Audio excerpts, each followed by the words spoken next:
Mari saat ini kita persiapkan hati dan pikiran kita untuk menyambut firman Tuhan sambil kita mau angkat satu nyanyian.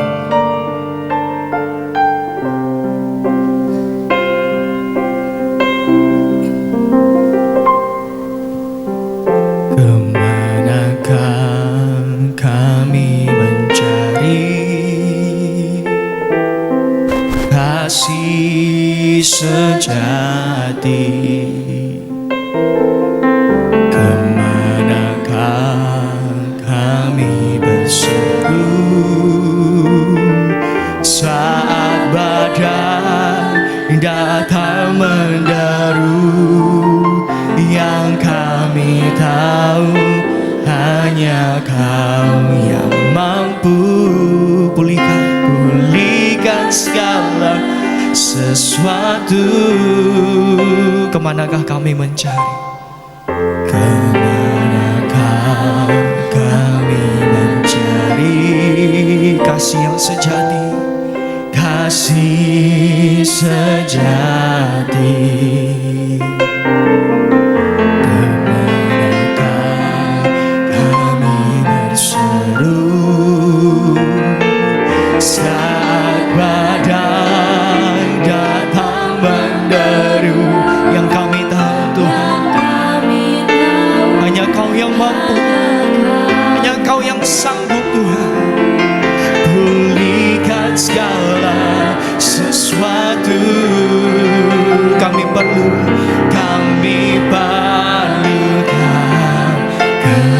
keajaiban-Mu. Kami butuhkan sentuhan tangan-Mu. Kami tak dapat jalan sendiri. Kami perlu Kau Tuhan. Kami perlu Kau Tuhan.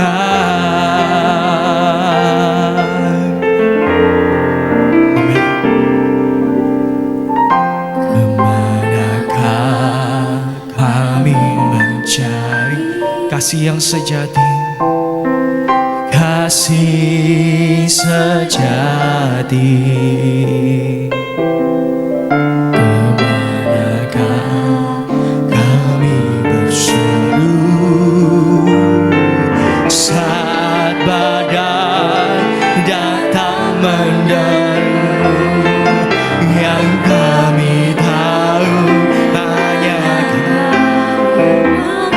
Amin. Pulihkan setiap kami Tuhan. Oh, kami perlu Kau. Kami perlukan keajaiban-Mu.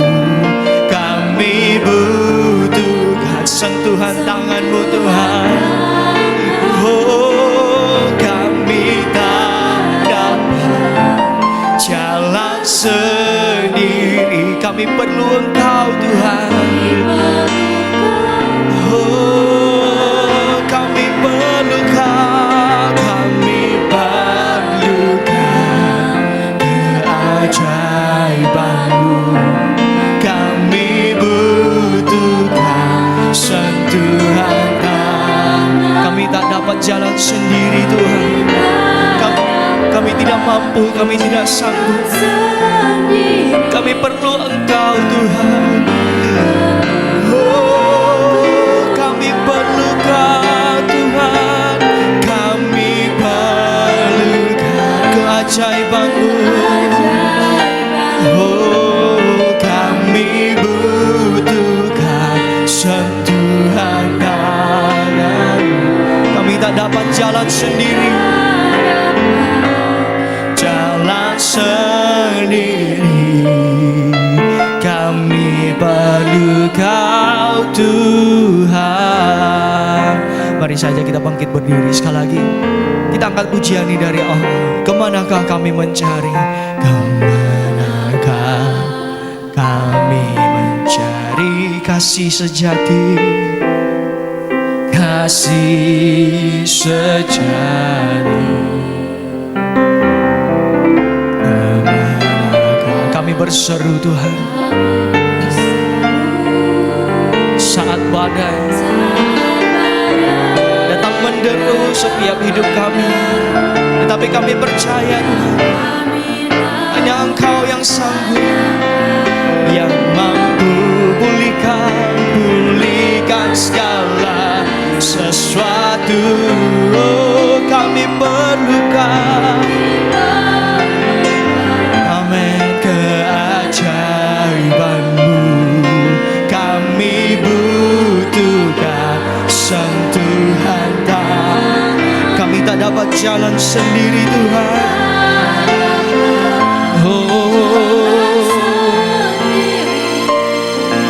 Kami perlu Kau Tuhan. Kami perlu Kau, keajaiban-Mu. Kami perlu sentuhan tangan-Mu. Kami tak dapat jalan sendiri Tuhan, jalan sendiri. Kami perlu Kau Tuhan. Oh, kami perlu Kau. Oh, keajaiban-Mu. Kami butuhkan sentuhan tangan-Mu. Kami tak dapat jalan sendiri Tuhan. Oh, kami perlu Kau Tuhan. Kau Tuhan. Kami perlukan keajaiban-Mu. Kami butuhkan Tuhan sentuhan tangan. Dengan segala kerendahan hati kami datang kepadamu Tuhan. Kami sangat membutuhkan Engkau dalam hidup kami. Kami tidak mampu, kami tidak sanggup Tuhan. Kami butuh Engkau Tuhan. Oh, kami perlu Kau. Kami perlu keajaiban-Mu. Kami butuhkan sentuhan tangan. Ya Tuhan, ya Yesus. Oh, kami perlu Kau Tuhan. Mari saudara sambil mengangkat tanganmu di hadapan Tuhan. Oh, kami perlu Kau. Kami perlukan keajaiban-Mu. Kami butuhkan, amin. Kami tak dapat jalan sendiri. Kami perlu Engkau Tuhan. Oh, kami perlukan keajaiban-Mu. Kami butuhkan Kau Tuhan. Amin. Kami tak dapat jalan sendiri. Oh, kami perlukan Tuhan. Kami perlukan, oh, keajaiban-Mu. Kami butuhkan sentuhan tangan-Mu. Kami tak dapat jalan sendiri. Kami perlu Kau Tuhan. Kau Tuhan. Kami perlu Kau. Kami perlu Kau. Kami perlu Kau. Kami perlu Kau Tuhan.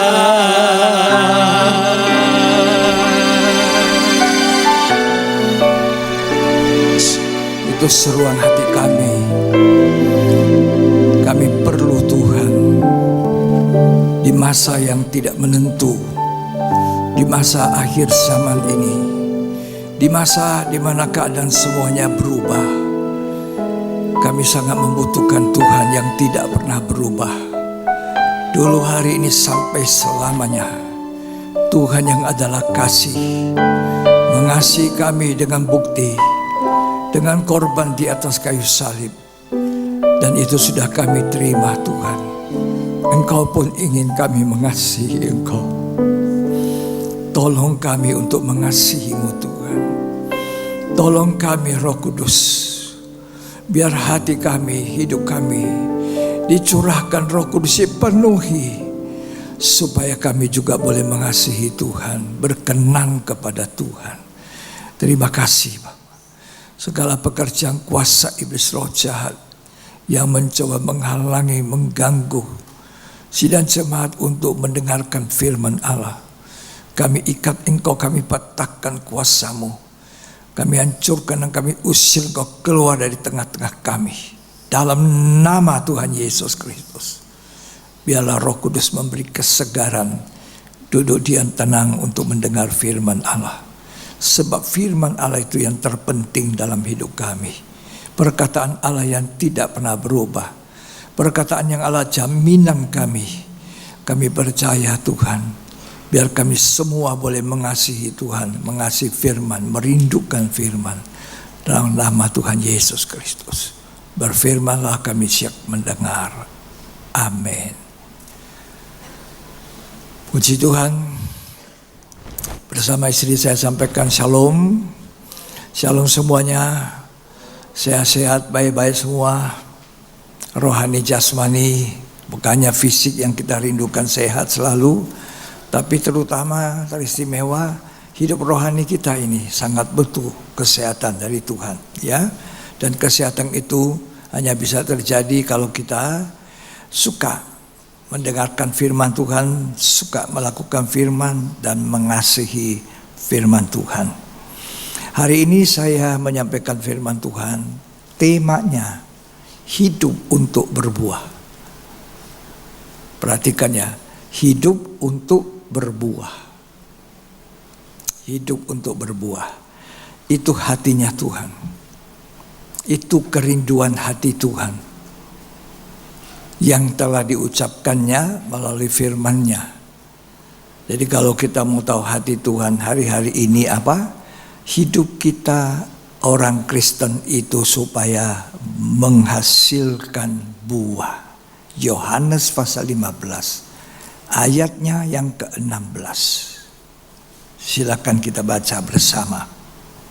Tetapkan kamu, Ya. supaya kamu pergi dan menghasilkan buah. Nah, itu kerinduan hati Tuhan, supaya kita murid-muridnya, umatnya itu menghasilkan buah. Terus, Dan buahmu itu tetap, ya, supaya apa yang kamu minta kepada Bapa dalam namaku, ya, diberikannya kepadamu. ya. Jadi kerinduan hati Tuhan memilih kita dari antara segala suku bangsa. Ya, terutama kita ini harus sadar bahwa kita ini cuma bangsa lain, bangsa kafir yang sebenarnya tidak punya perjanjian dengan Tuhan. Tetapi kasih Tuhan telah memilih kita untuk menjadi umatnya. Ya, karena itu kerinduan hati Tuhan setelah memilih kita supaya kita menghasilkan buah dalam kehidupan, ya. Jadi jangan kita sesudah diterima Tuhan tidak menghasilkan buah. Ya. Matius 21 ayat 18 sampai 19. Yesus mengutuk pohon ara. Pada pagi-pagi hari dalam perjalanannya kembali ke kota, Ya. Yesus merasa lapar. Ya. Dekat jalan ia melihat pohon ara, lalu pergi ke situ. Ya. Tetapi ia tidak mendapat apa-apa pada pohon itu selain daun-daun saja. Ya. Katanya kepada pohon itu, engkau tidak akan berbuah lagi selama-lamanya. Dia lapar, dia ingin makan buah ara yang ada di pinggir jalan, tapi dia tidak menemukan. Nah, apa kata Tuhan? Lanjut dibaca. Engkau tidak akan berbuah lagi selama-lamanya. Engkau tidak berbuah lagi selamanya. Tidak berbuah lagi. Ini kutukan. Ya. Ini perkataan yang keras. Ya, lanjut. Dan seketika itu juga keringlah pohon ara itu. Kering pohon ara. Seketika itu juga. Sekian. Jadi saudara, Tuhan itu lapar kepada kita ini yang seperti pohon ara di pinggir jalan. Ya, Tuhan ingin apa dari kita? Buah. Tapi dia tidak menemukan. Jadi dia katakan pada pohon ara di pinggir jalan itu, mulai sekarang keringlah. Tuhan kutuki. Kalau kita mau berkat, kita harus berbuah. Kalau kita tidak mau berbuah, kita dikutuk, terkutuk. Kita mau pilih yang mana? Apa Tuhan suka kutuk? Apa Tuhan suka potong? Tidak. Tuhan suka kita diberkati, berbuah. Itu hatinya Tuhan. Jadi kalau kita lihat, ya, Tuhan yang murah hati itu berlaku keras kepada pohon ara di pinggir jalan. Ayo mulai sekarang kering kamu. Kekristenan adalah kemurahan Tuhan. Kita bisa menjadi milik Tuhan. Kita jangan sombong. Kita harus ingat bangsa kafir ini cuma carang cangkok. Karena carang asli dipotong karena tidak percaya. Siapa carang asli? Bangsa Israel. Bangsa Yahudi, bangsa Israel itu asli umatnya Tuhan. Tapi karena tidak percaya, maka dipotong. Lalu kita ini bangsa kafir yang sebenarnya tidak punya bagian dalam kerajaan surga, kita ini diambil kemudian dicangkok masuk ke pohon pokok itu. Tapi sesudah itu tuntutan Tuhan, carang yang dicangkok ini harus menghasilkan buah. Itu kerinduan hati Tuhan. Kalau tidak, maka potong. Lebih gampang mana? Yang dicangkok dipotong atau yang aslinya? Ya, ini cuma melekat saja. Jadi kita harus belajar hidup hati-hati di zaman ini. Kekristenan kita harus berhati-hati, harus punya rasa takut sama Tuhan. Ya, hari-hari akhir ini banyak pengajaran menyesatkan. Kita dengar dulu ada pengajaran hyper grace, ya, bahwa keselamatan itu kasih karunia. Jadi kalau kita sudah percaya itu kasih karunia, sudah selamat pasti. Ya, Tuhan itu Maha Pengampun, tidak suka menghukum. Ya, jadi kalau kamu berbuat dosa, tidak apa-apalah. Karena Tuhan sudah mati di kayu salib untuk dosa kita masa lalu, masa sekarang, dan masa yang akan datang. Jadi kalau ada dosa, biasa-biasa saja. Karena Tuhan sudah mengampuni kita. Ini pengajaran membuat manusia tidak takut Tuhan. Tidak takut berbuat dosa, tidak takut hukuman. Ya, sekarang timbul lagi pengajaran sesat yang baru, yang rame itu, kekristenan progresif itu, sama. Ya, tidak usah takut bagaimana sama Tuhan. Tuhan itu ya tidak suka menghukum. Tuhan itu penuh rahmat, anugerah, kasih karunia, ya, dan sebagainya. Tidak ada itu hukuman kekal. Itu pengajaran kekristenan seperti itu, progresif. Kita harus maju dalam pemikiran, menyesatkan. Kita harus maju, tapi dalam hal yang beda dengan yang mereka katakan.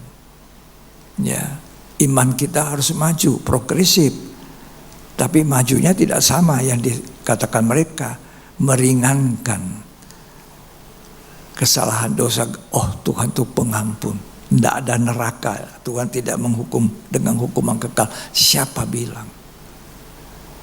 Kalau manusia tidak mau bertobat, manusia di dalam penghukuman kekal. selamanya dan selamanya di dalam lautan api. Karena kasih-Nya Tuhan yang agung, yang baik, maka Dia rindukan kita ini supaya tidak dipotong. Maka tuntutan Tuhan berbuah. Ya, Roma 11 ayat 22. Sebab itu, perhatikanlah kemurahan Allah Ya, dan juga kekerasannya, ya, yaitu kekerasan atas orang-orang yang telah jatuh. ya, Tetapi atas kamu kemurahannya, yaitu jika kamu tetap dalam kemurahannya. ya. Jika tidak, kamu pun akan dipotong juga. Itu saudara.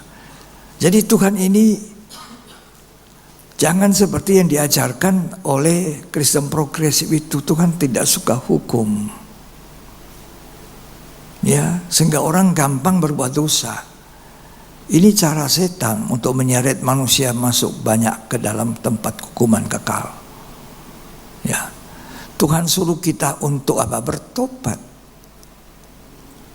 lahir baru, menghasilkan buah.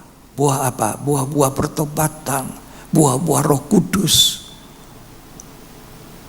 Kalau tidak, dipotong. Apalagi cuma dilengket, potong.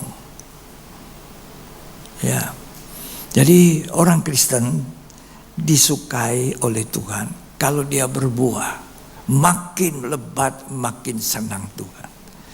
Jangan percaya pengajaran sesat yang memanfaatkan anugerah Tuhan dengan salah, memanfaatkan kasih karunia Tuhan dengan salah, mengajarkan hal yang tidak benar, yang membuat manusia lebih suka buat dosa daripada bertobat. Saya mau katakan hari ini kita harus bertobat sungguh-sungguh. Ya, perhatikan ibadahmu, perhatikan firman Allah, perhatikan apa yang kita lakukan. Jangan mendukakan Roh Kudus, jangan memadamkan Roh Kudus. Banyak orang minta diberkati Tuhan di zaman sulit ini. Ya, susah cari kerja, susah katanya begini, susah katanya begitu. Janji Tuhan bukan itu. Kalau kita sungguh-sungguh, banyak orang ibadah tidak mau. Dengar firman yang keras tidak mau. Maunya cuma saya diberkati Tuhan. Bagaimana caranya diberkati? Tidak tahu. Nah, inilah kesalahan manusia. Mau diberkati, tidak mau melakukan apa yang maunya Tuhan. Bagaimana bisa diberkati? Ya, karena kita lebih dahulu diberkati yang rohani. Yang jasmani itu cuma nempel, ikut. Kalau rohanimu diberkati, jasmani itu cuma ngikut. Ya, carilah dahulu kerajaan Allah dan segala kebenaran. Apa itu kebenaran firman? Maka semuanya akan mengikut. Semua itu cuma ditambah, jadi surplus, bukan minus. Tapi rahasianya, carilah dahulu kerajaan Allah dan segala apa? Kebenarannya. Kebenarannya itu apa? Firmanmu itu kebenaran. Kita baca Matius 6 ayat 33. Tetapi carilah dahulu kerajaan Allah dan kebenarannya. Carilah dahulu. Dahulu itu artinya mendahulukan, mengutamakan kerajaan Allah dan segala kebenaran. Yohanes 17 ayat 17. Kuduskanlah mereka dalam kebenaran. Kuduskan mereka dalam kebenaran. Firman-Mu adalah kebenaran. Nah, jadi firman Allah itu kebenaran. Dan kalau orang mencari kebenaran, mengutamakan ini dengan kerajaan sorga, maka semua itu ditambahkan urusan jasmani kita. Sayangnya orang Kristen tidak mendahulukan kerajaan sorga, tidak mendahulukan firman Allah. Firman Allah itu sangat penting untuk kita dengar. Itu harta. Harta yang indah yang ditaruh dalam bencana tanah liat yang lemah ini. Sehingga kita merasa kekuatan yang berlimpah-limpah itu dari harta yang tersimpan. Apa itu? Itulah firman Allah. Itu harta. Kalau harta dunia bisa habis. Kalau firman Allah, langit dan bumi lenyap, firman itu tinggal tetap sampai selamanya. Lukas 13 ayat 6 dan 9. Perhatikan. Perumpamaan tentang pohon ara yang tidak berbuah. Ya. Lalu Yesus mengatakan perumpamaan ini.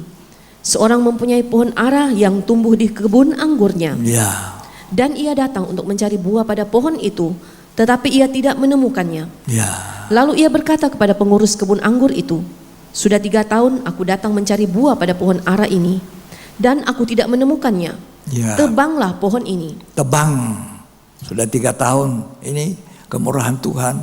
Seberapa lama saudara ikut Tuhan? Selama jadi orang Kristen dari lahir. Begitu lahir dari kandungan mama, saya sudah Kristen, dikasih nama Kristen. Natalia, maafkan kalau ada nama Natalia. Grace, kemurahan. Ya. Tapi tidak punya kemurahan. Ya. Dari lahir, dari kandungan. Terus, "Untuk apa ia hidup di tanah ini dengan percuma?" ya. Jawab orang itu, "Tuan, biarkanlah ia tumbuh tahun ini lagi. Ya. Aku akan mencangkul tanah sekelilingnya Ya. dan memberi pupuk kepadanya. Ya. Mungkin tahun depan ia berbuah. Nah, Jika tidak, tebanglah dia." nah, jadi Tuhan itu keras, tapi Tuhan juga murah hati. Ya, Tuhan itu Bapa Surgawi keras, tapi murah. Harus diperhatikan. Jangan cuma Allah itu baik, Allah itu kasih. Nah, ini pengajaran yang mengentengkan. Memang Allah baik, memang Allah kasih, tapi jangan mempermainkan kebaikan Allah. Jangan mempermainkan kasih Allah.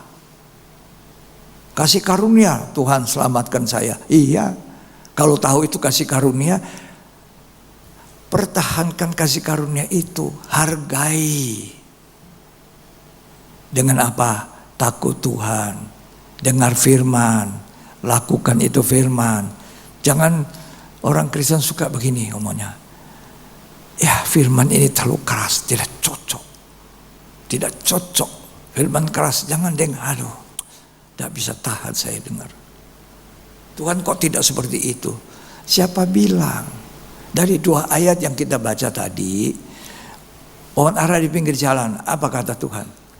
Mulai sekarang kering. Keras itu, kutukan hukumannya. Ya, ini pohon ara di dalam kebun anggur, apa kata Tuhan? Tebang, potong. Coba, keras itu, keras. Tebang. Oh jangan Tuhan, kata penjaga kebun anggur. Nanti aku pupuki, pokoknya aku apa semua supaya dia tahun depan berbuah. Kalau tidak, itu tugasnya gembala. Memohonkan doa, permohonan, grafirat, doa pembelaan pada Tuhan. Jemaat yang dilayani bukan masalah banyaknya dan sedikitnya. Saya itu tugas seorang gembala harus dalam dasarnya kasih, bukan mata pencarian. Kalau cuma mata pencarian, orang ini penghasilannya besar, persembahannya besar, ya sudah tutup mata aja. Biar dia bersalah, dia berdosa, tidak usah pusing. Itu gembalaan upahan namanya. Tapi gembala yang baik, dia memohonkan kalau ada jemaatnya tidak maju-maju, jemaatnya begini, dia memohonkan Tuhan tolong.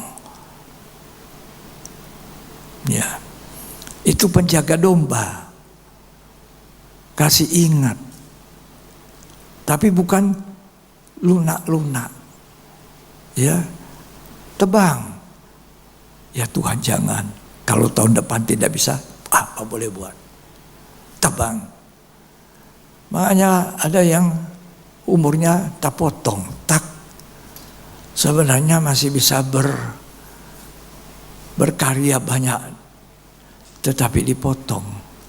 Kenapa? Karena tidak mau remehkan itu firman. Bukan Tuhan penghukum, tidak.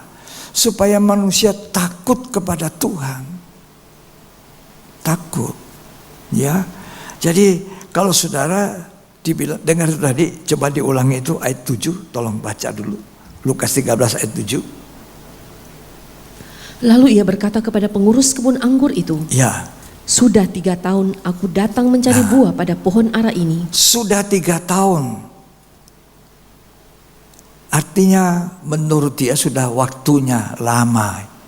Jangan orang Kristen terlalu lama dikasih waktu untuk bangun, maju. Ya, terus? Dan aku tidak menemukannya. Nah, Tebanglah pohon ini. Untuk apa ia hidup di tanah ini Nah. dengan percuma? tebang itu artinya pohon itu mati. Ada banyak orang muda mati sebelum waktunya. Hidupnya masih bisa berguna. Tapi karena dia tidak berguna, tidak menghasilkan buah, bahkan kejahatan yang dibuat lebih baik dipotong.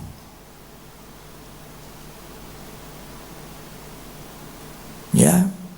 Jadi untuk apa ia hidup di tanah ini dengan percuma? Artinya mati saja ini pohon. Nah, kalau saya simpulkan artinya hidup itu untuk berbuah.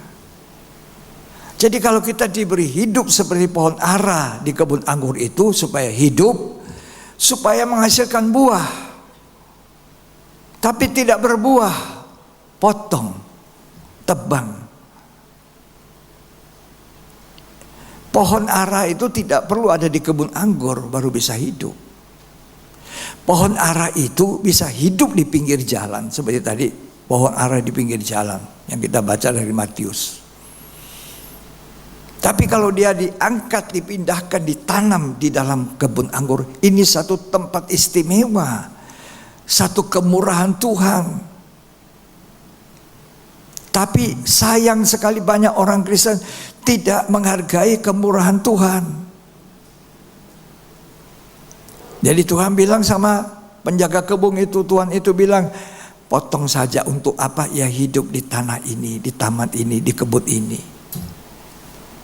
Ya, bayangkan kalau kita ini dikatai Tuhan, untuk apa kamu hidup? Potong aja hidupmu. Tidak ada berguna kok, kejahatan saja yang kamu buat. Bisa dibayangkan. Iya, ke orang berbaca, untuk apa ini? Potong aja hidupnya. Ini kita belajar takut Tuhan. Takut Tuhan itu menghindarkan kita dari jeratnya maut.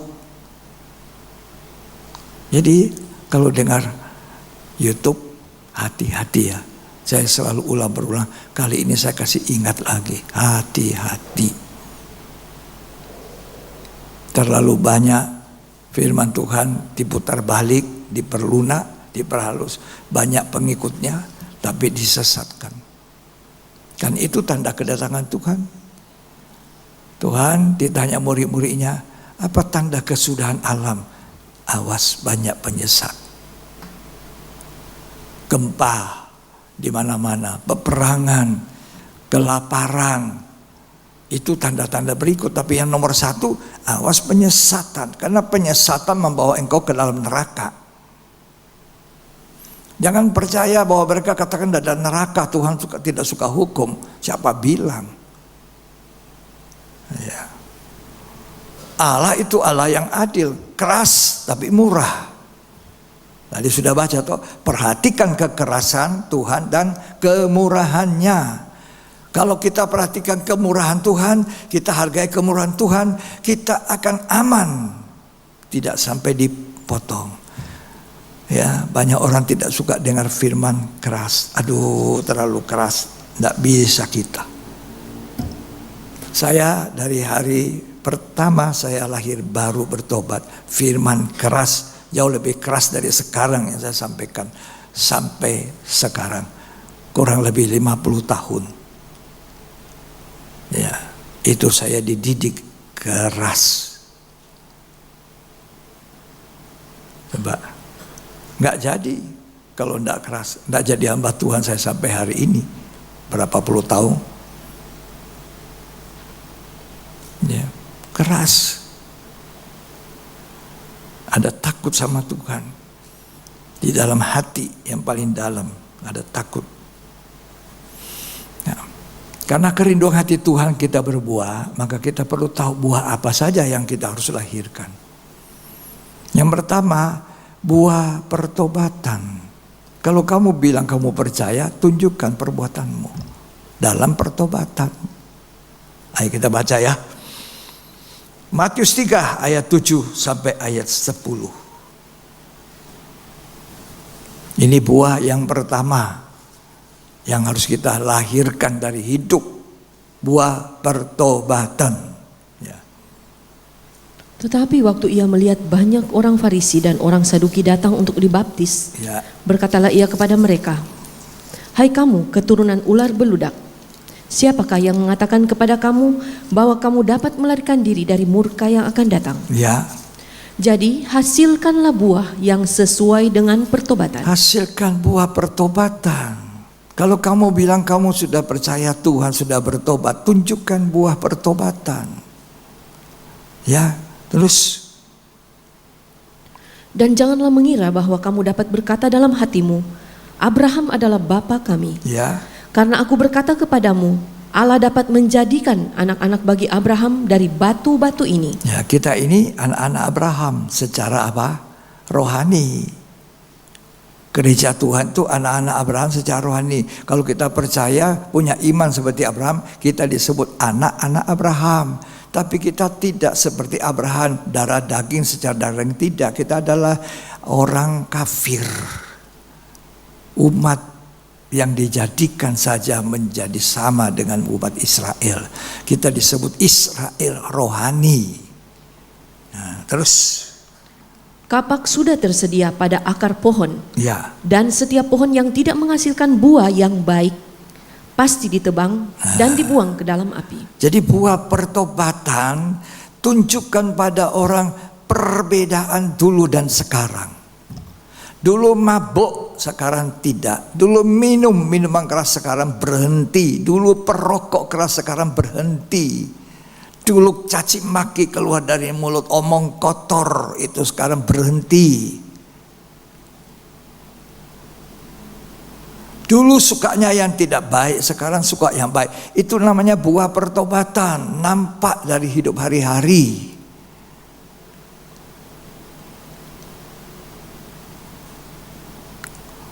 Ketika dulu saya belum lahir, belum bertobat, yang saya utamakan apa?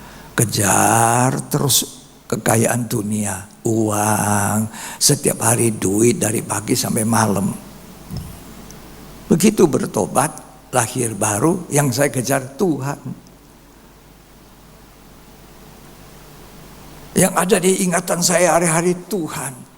Begitu haus saya kepada kebenaran, kelapar saya haus kepada Tuhan. Bisa berdoa, dulu tidak bisa 1 jam, 2 jam. Sekarang bisa. Akan buah pertobatan, beda. Uang boleh datang, tapi saya punya waktu ibadah. Sorry ya, tunggu besok baru kita transaksi. Kan beda. Ini buah pertobatan. Dulu marah-marah, caci maki. Meja dipukul, pintu dibanting, anak-anak kecil kaget. Sekarang tidak. Itu namanya buah pertobatan. Dulu jalan ke utara, sekarang ke selatan. Itu buah pertobatan. Nampak toh? Kalau ini orang jalan utara, sekarang ternyata dia sudah ke selatan. Kan beda. Nah, tunjukkanlah buah pertobatan. Mereka datang untuk dibaptis. Orang dibaptis itu bertobat. Baru lahir baru itu baptisan. Tidak boleh sembarangan juga. Karena baptisan itu bukan aturan gereja saja, liturgi gereja. Aturannya orang Kristen harus begini, harus begitu. Tidak. Kita dibaptis harus dari pertobatan. Buah dari pertobatan. Mau hidup baru. Mau hidup baru di hadapan Tuhan, mau takut kepada Tuhan. Itu buah pertobatan. Yang lama sudah lalu. 2 Korintus 5 ayat 17 berkata, kita ciptaan baru, yang lama sudah lalu. Tolong dibaca. Jadi siapa yang ada di dalam Kristus, Ya, ia adalah ciptaan baru. ya. Yang lama sudah berlalu, Ya. sesungguhnya yang baru sudah datang. Nah, yang lama apa? Hobinya lama, suka yang lama itu semua sudah tidak ada. Sekarang semua yang baru. Dan kita harus terus dibaharui. Bukan hanya baru satu kali terus stop. Baru terus menerus. Kolose 3 ayat 10. Tolong dibaca. Ya. Dan telah mengenakan manusia baru Ya. yang terus-menerus diperbaharui. Terus menerus dibaharui itu artinya disucikan. Hanya firman yang bisa menguduskan. Disucikan. Bukan firman yang lembut, susu, tapi firman yang makanan padat, yang keras. Ini yang sering kali dikeluhkan oleh orang Kristen walaupun sudah 30 tahun Kristen tapi kanak-kanak.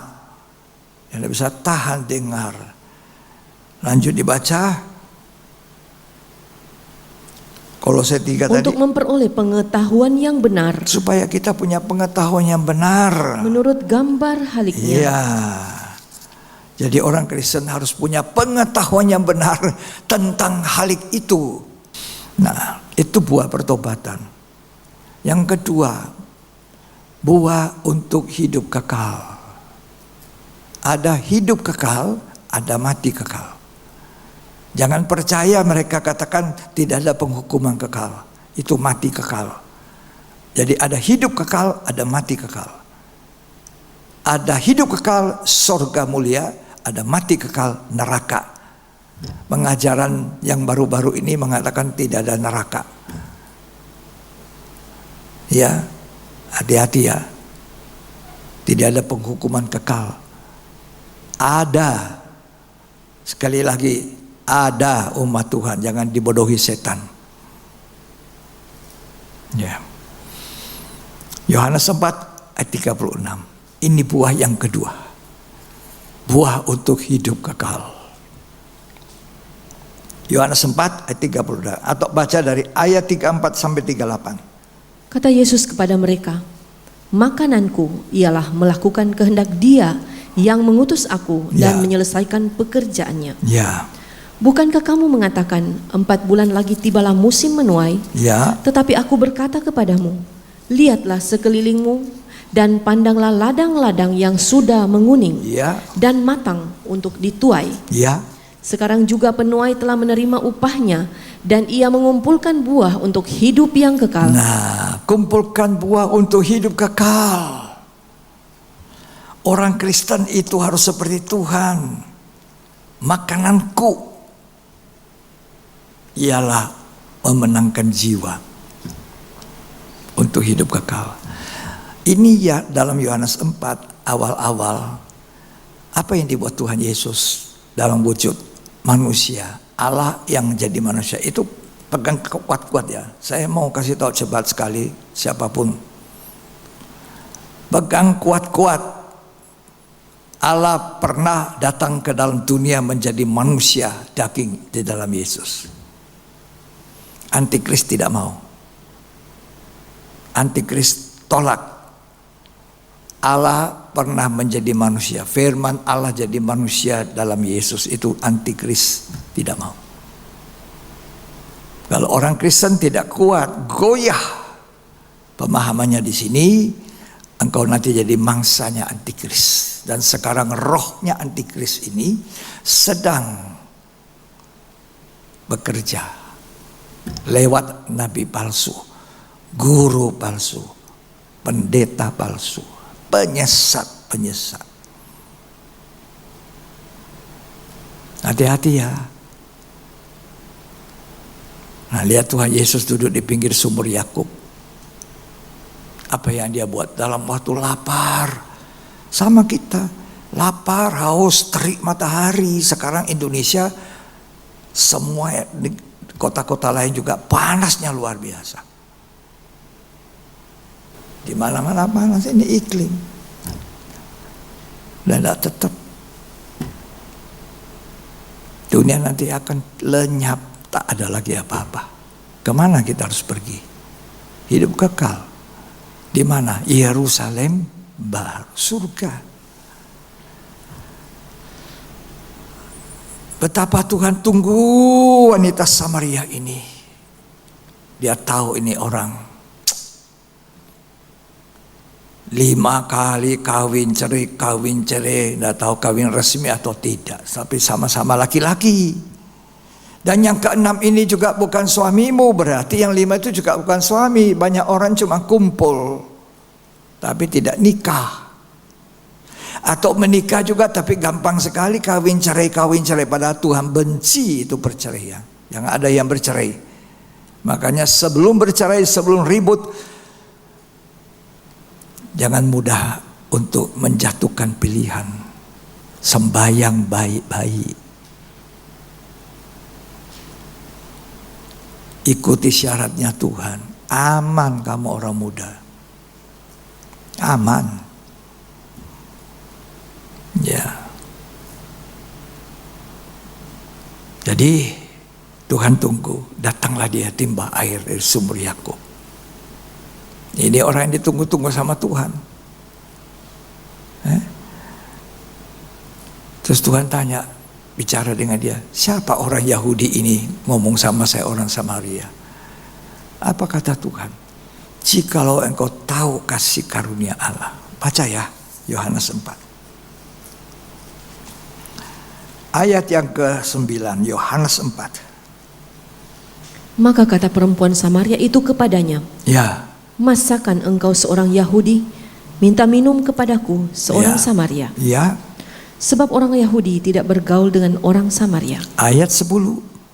Jawab Yesus kepadanya, jikalau engkau tahu tentang karunia Allah, Nah. dan siapakah dia yang berkata kepadamu, berilah aku minum, Ya. niscaya engkau telah meminta kepadanya, Ya. dan ia telah memberikan kepadamu air hidup. Nah, kalau kamu tahu karunia Allah, siapa yang bicara sama kamu? Dalam hidupnya yang berdosa ini, wanita Samaria yang sudah diancam oleh hukuman kekal. Karena orang yang mengawin itu tidak ada tempatnya di dalam surga.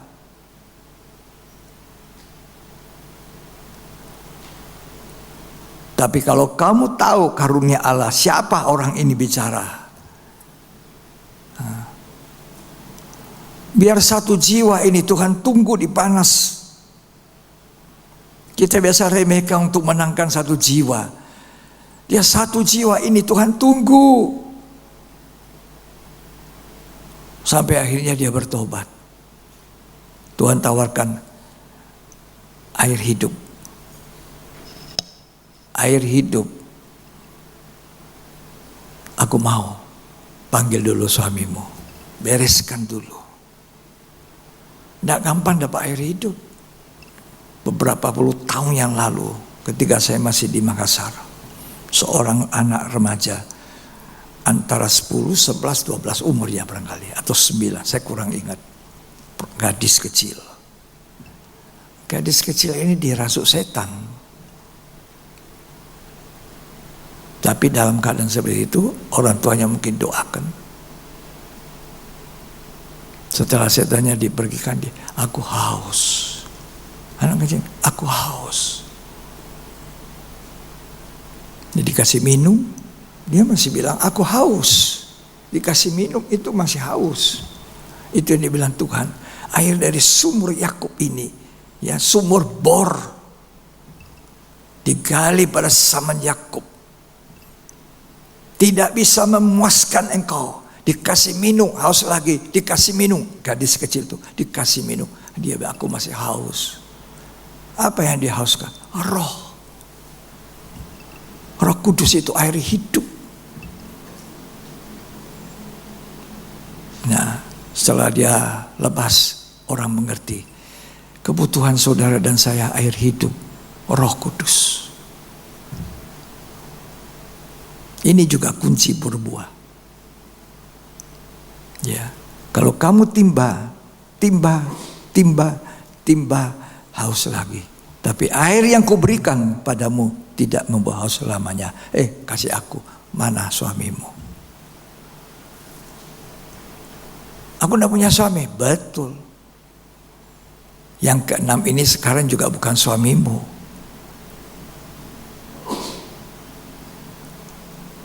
Dia heran, siapa ini orang? Kemudian bicara soal penyembahan, soal ibadah. Tapi Tuhan bilang, Bapa di surga inginkan orang menyembah dalam kebenaran, dalam roh itu. Dan akhirnya Tuhan sudah menangkan. Satu perempuan yang pergi bersaksi di Samaria. Dengar baik-baik. Ya, di Samaria semua orang jadi percaya. Karena perempuan itu bersaksi. Apa yang dia saksikan? Itu Tuhan bicara tentang aku punya suami 6. Gak malu-malu. Ini orang yang sudah bertobat lahir baru, gak malu-malu. Saksikan kejelekanmu. Sekarang Tuhan sudah rubah saya. Orang Kristen malu bersaksi. Yang mau disaksikan cuma yang baik-baik. Coba. Setelah dia menangkan jiwa-jiwa di kota Samaria, itu murid-murid datang bawa makanan. Tidak tahu makanan apa. Nasi kuning, nasi apa, tidak tahu. Ini Tuhan. Tuhan jawab apa? Padaku ada makanan yang kamu tidak kenal.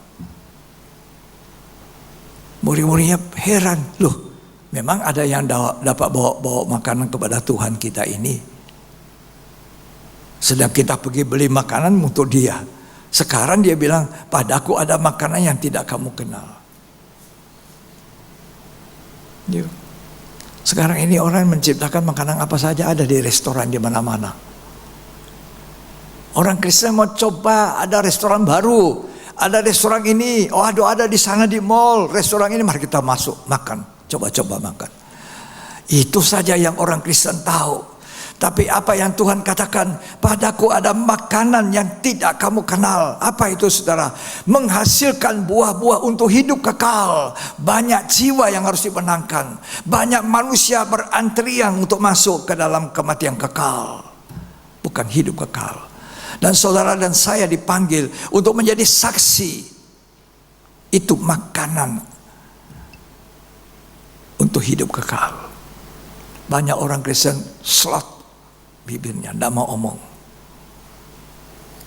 Dulu aku tidak benar, sekarang aku dibenarkan Tuhan. Kasih karunia Tuhan. Tidak ada orang Kristen mau saksi itu.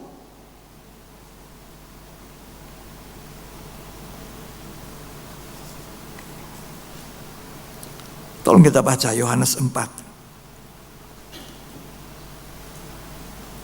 Ayat yang ke-31.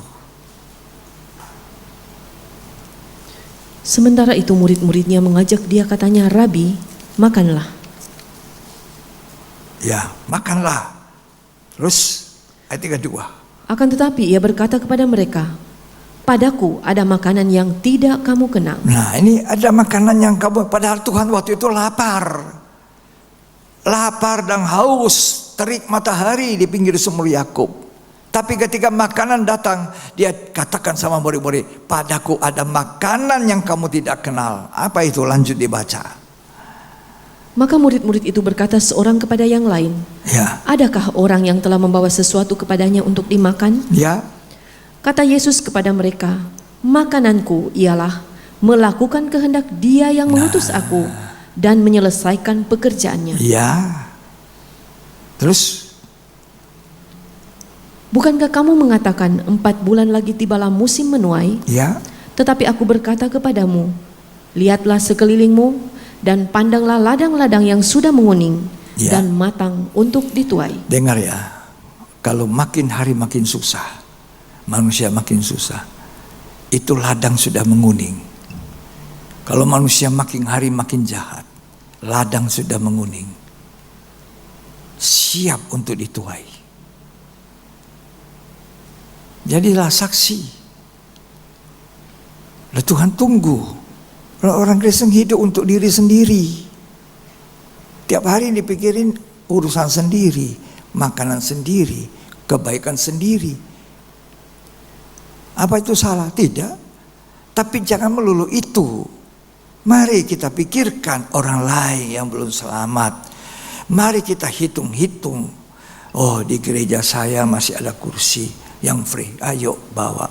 Bawa orang, istrimu bawa, suamimu bawa, anakmu bawa, dorong mereka. Ketika saya lahir baru bertobat, saya bawa istri saya. Saya bawa. Istri saya orang tidak percaya kok. Dari penyembah berhala. Dari orang Tionghoa itu asli. Papa mama dari Tiongkok.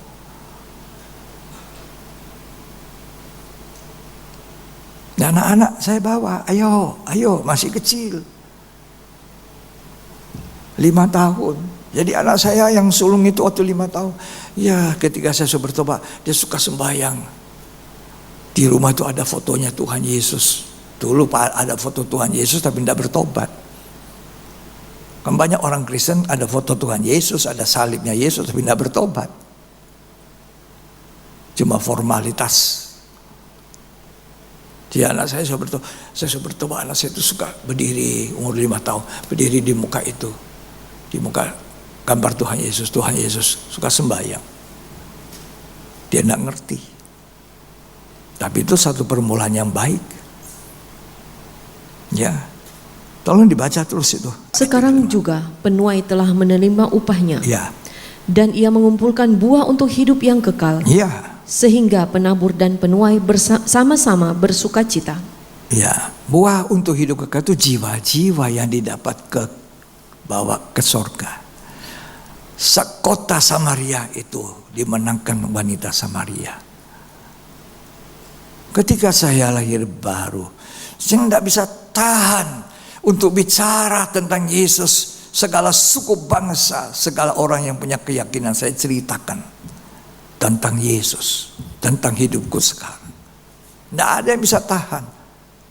Karena Roh Kudus bekerja di dalam hidup saya. Karena saya mengalami itu, jadi saya berbicara.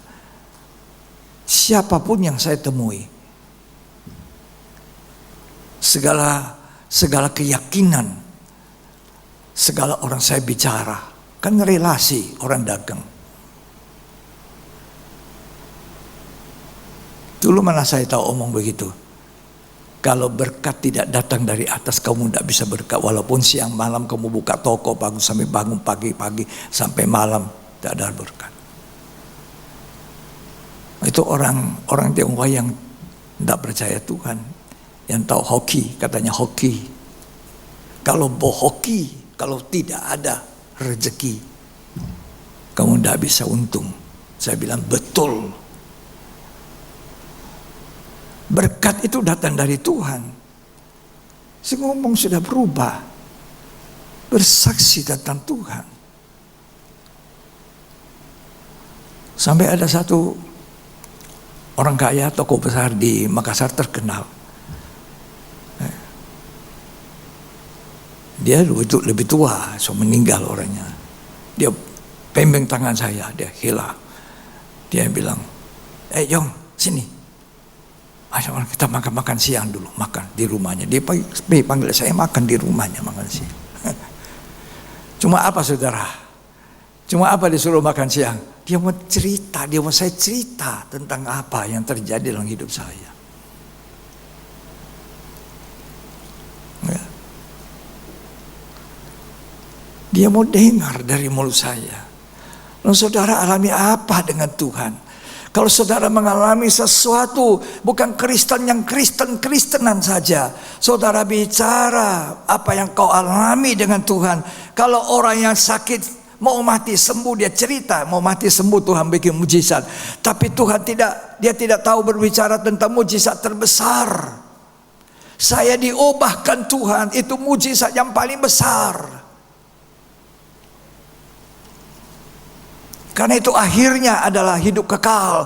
Orang yang sakit kanker sembuh, hari ini sembuh, besok dia akan meninggalkan dunia fana, masuk ke dalam kubur. Tapi kalau orang sembuh dari sakit rohaninya, dia menikmati hidup yang kekal. Itu yang kita harus cari. Setiap jiwa-jiwa harus boleh saksi, menuai buah hidup yang kekal. bagi kemuliaan Tuhan. Itu tugas kita. Tidak usah semua orang mesti jadi pendeta kalau tidak dipanggil. Tidak usah paksa. Tapi paling tidak semua orang jadi pelita. Pelita ada terang, orang bisa lihat keadaan kita, keluarga kita, orang melihat anak cucu kita, orang melihat hidup kita. Ya, yang berikut nomor 3, yang harus dilahirkan gereja Tuhan kita ini, yang dirindukan Tuhan, buah roh. Selama ini buah daging, ini sekarang Tuhan mau Galati 5 ayat 21, ayat 22 sampai 23. Tetapi buah roh ialah kasih, sukacita, Ya, damai sejahtera, ya, kesabaran, kemurahan, kebaikan, kesetiaan, kelemah lembutan, penguasaan diri. ya. Tidak ada hukum yang menentang hal-hal itu. Itu 9 buah roh. Kasih harus ada dalam hidup kita. Sukacita harus ada dalam hidup kita.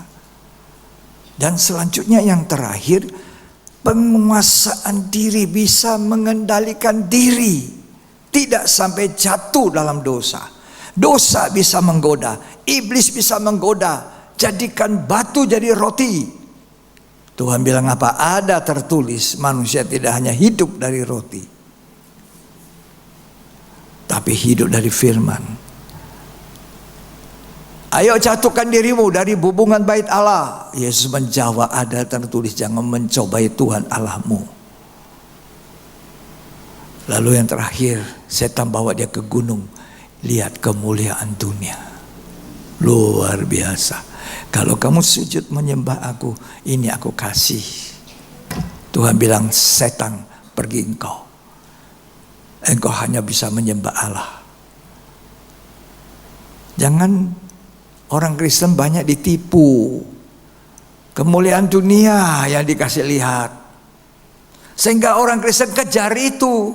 Kejar kekayaan, kejar ketenaran, kejar pangkat, kerja jabatan. Itu kemuliaan dunia akan sirna, hilang. Ulang berulang di dalam pendalaman Alkitab saya katakan, langit dan bumi akan lenyap. Petrus mengatakan, langit yang lama dan bumi yang lama akan lenyap, terbakar dalam tempo sekejap mata dengan api dan belerang. Kita menunggu langit dan bumi yang baru, ke situ fokus kita. Bukan langit dan bumi yang lama, bukan mengejar keuntungan. Saudara tidak usah kejar. Uang itu makin dikejar makin lari. Kejar Tuhan, makin kejar Tuhan, makin mendapat semua. Itu semua ikut kita. Tadi kita sudah baca, cari dahulu kerajaan Allah. Itu ketika dulu saya belum bertobat, itu yang saya kejar sampai tengah malam. Nungguin kapal berangkat, orangnya sudah sakit.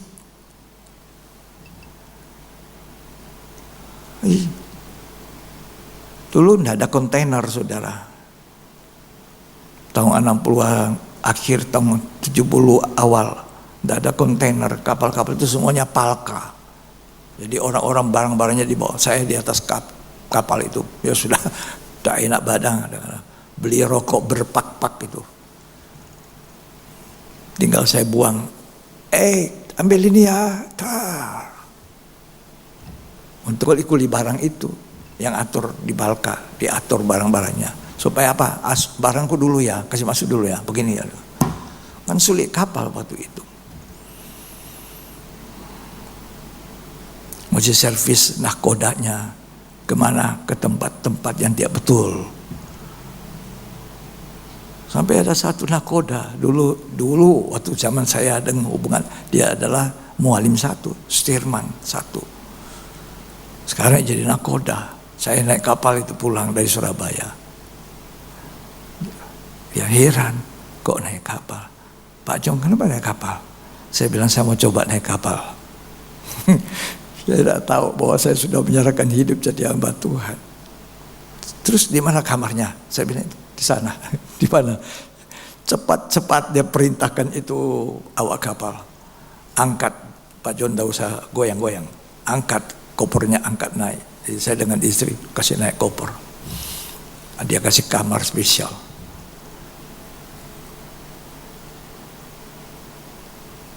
Dia panggil saya masuk di kamar. Pak John, ceritakan. Bukan orang Kristen. Bukan orang Kristen. Kenapa bisa begini? Kenapa Pak John bisa begitu? Coba saudara. Mereka ingin tahu. Jadi kalau saudara tidak ada ubahnya dengan dunia, apa bedanya? Hah? Orang dunia omong kotor, kamu juga omong kotor. Orang dunia carinya uang terus, kamu juga cari uang terus.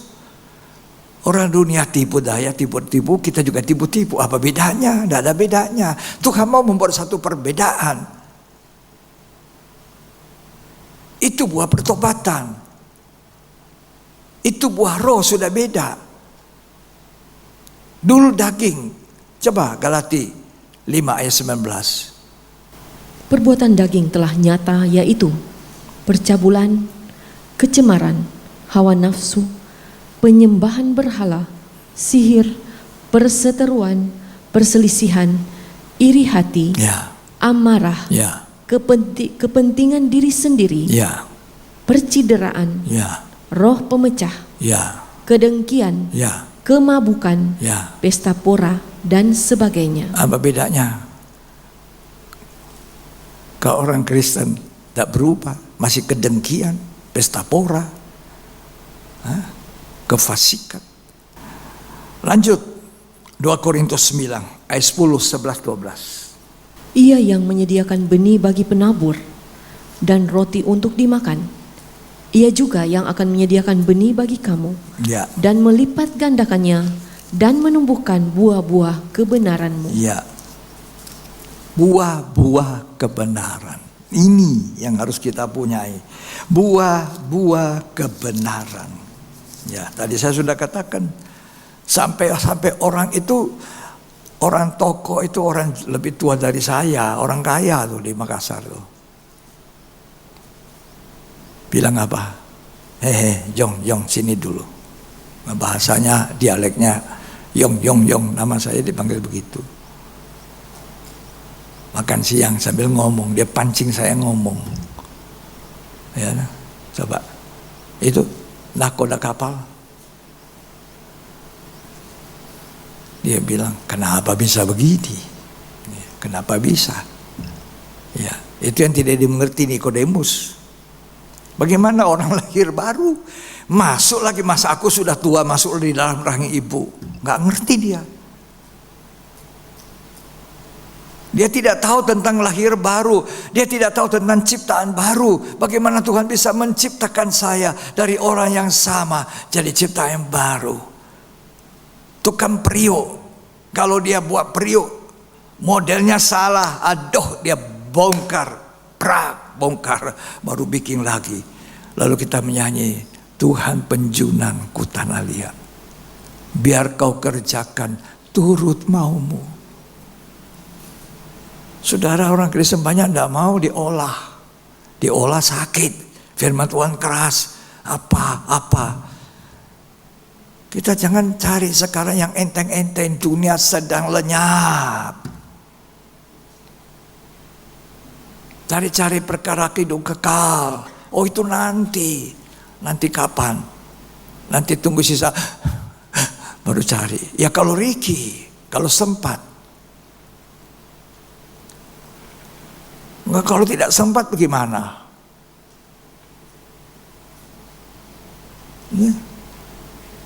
Mata saya dalam pelayanan saya sekian puluh tahun saya melihat itu. Kadang orang yang tidak saya kenal, tidak tahu orang ini, suku bangsanya lain. Kok Tuhan bisa suruh saya, ayo selamatkan dia. Coba, ketika tahun 1986 barangkali, itu puluhan tahun yang lalu, 1986. Waktu itu lagi pilek saya, kurang sehat, jadi saya istirahat. Datang itu satu orang dari Papua. Ya, dia duduk di kursi tamu. Anak saya panggil, "Papa, papa, ada orang itu, Pak." Saya bilang, "Kamu kenal siapa?" "Tidak, Papa." Ya sudah, saya keluar. "Kenapa?"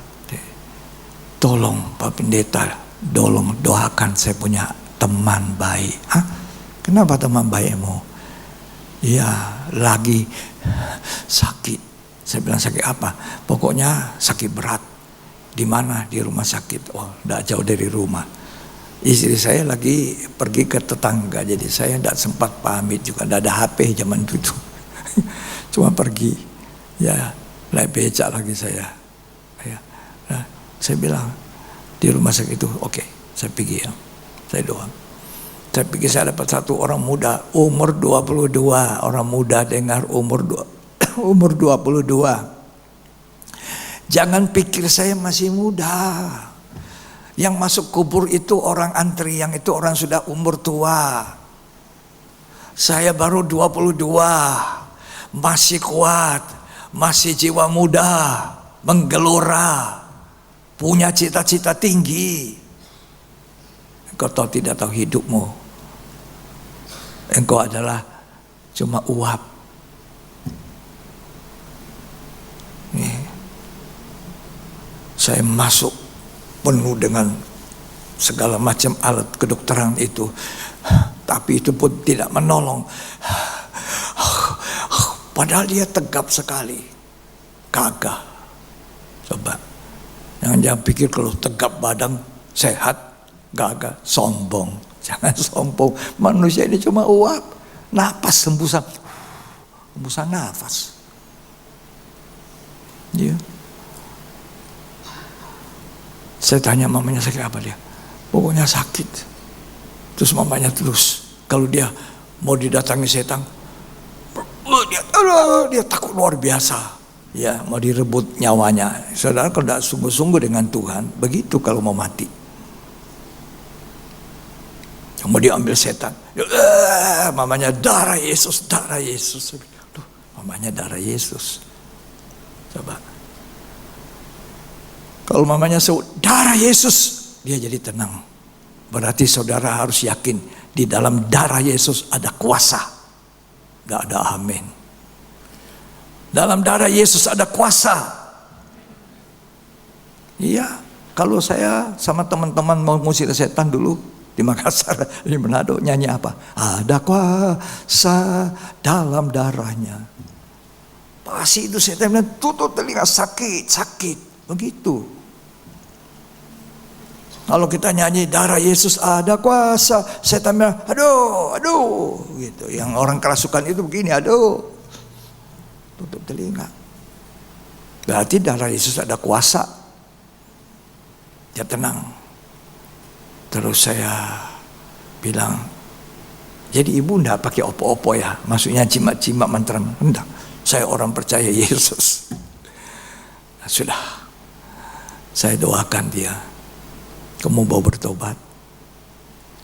Ada apa-apa sama kamu? Mantra-mantra, jimat-jimat? Dia bilang ada. Di situ lemari itu ada. Saya bilang, mari. Apa itu? Itu untuk menggait cewek-cewek, perempuan-perempuan. Jadi hidupnya dalam mabok, najis, segala macam. Padahal papanya, mamanya membiayai dia kuliah di Makassar. Dia salah gunakan. Nah, akhirnya sakit. Dan saya bilang mau bertobat. Kalau orang sudah begitu, mau bertobat, jawab maupun susah. Tapi kalau orang muda itu masih ganteng, masih gagah, pendeta bilang apa? Ngomong, ngobrol, ngoceh aja kamu, mengkosong, cuma ulang-ulang itu. Nggak percaya. Ya, nah, ini pengalaman saya. Ya, akhirnya saya ambil untuk apa ini? Saya baca, huruf-huruf apa ini ya? kayak huruf Arab atau huruf apa. Saya bilang, sudah, saya bakar. Saya keluar sambil tarik napas. Karena saya sakit, kurang sehat. Cuma karena temannya itu di rumah tadi mohon, saya bilang saya sedang kurang sehat. Matanya saya lihat itu, kulitnya hitam, matanya jernih sekali. Mohon belas kasihan, saya bilang, oke, saya pergi. Jadi suatu saya keluar, saya tarik napas, di udara segar. Baru saya doa, baru saya bakar jimat-jimatnya, mantranya. Baru saya masuk lagi. Waktu masuk, dia sudah tenang. Tidak seperti tadi, susah napas. Dia sudah tenang. Saya bilang, puji Tuhan, mari kita doa ya. Kau minta ampun sama Tuhan sungguh-sungguh ya. Dia kasih keluar tangan. Artinya terima kasih. Sama nyanyi ya. Papanya kepala suku. Dia begini tangannya. Aku bersumpah. Aku lihat mujizat. Aku lihat anakku. Waktu sudah meninggal dia angkat tangan. Aku akan jadi orang Kristen yang baik. Coba. Waktu saya nyanyi, Tuhan selalu ampuni dan lupakan yang sudah. Dia takkan ingat salahku. Tuhan selalu ampuni. Saya nyanyi lagi, dia menetes air mata. Tuhan selalu ampuni dan lupakan yang sudah. Dia takkan ingat salahmu. Tuhan selalu ampuni. Dia sudah diam, senang. Tidak kayak tadi, wow, takut-takut. Tidak. Itu orang di dalam Tuhan mau meninggal dunia, ya tenang. Ya, harus berdamai. Terus kemudian, sudah saya permisi ya. Bapaknya bersaksi. Hebat. Saya keluar, tidak jauh dipanggil. Pak Pendeta, balik. Saya bilang, kenapa? Saya pikir tadi anaknya sudah baik-baik, sehat-sehat. Sekarang terbaring. Temannya yang undang saya ke rumah itu melihat terus temannya terbaring.